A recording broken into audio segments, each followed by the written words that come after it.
আসসালামু আলাইকুম। চলে আসলাম কুয়াকাটা ঝড় তুফানের ভিতরে। দেখেন কুয়াকাটার কি অবস্থা। বিশাল বড় নদী, নদীর গর্জন অন্যরকম, এক ভয়ানক গর্জন।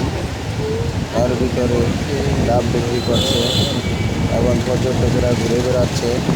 খুব মনোরম পরিবেশ, ঝড়ের গতিতে বাতাস ছুটে চলছে, লাখো লাখো মানুষের ভিড় এবং ইয়েলো কালারের নিশানা দেওয়া আছে সমুদ্রের ওপারে অবস্থান না করার জন্য। এবং পর্যটকরা ক্লান্তি শেষে চেয়ারগুলোতে আসে, আরামদায়কভাবে বসে।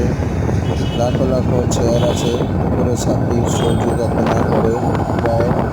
খুবই ভালো লাগে, অসাধারণ দৃশ্য। ভালো লাগবে এবং লাইক কমেন্ট শেয়ার করবেন। Thank you.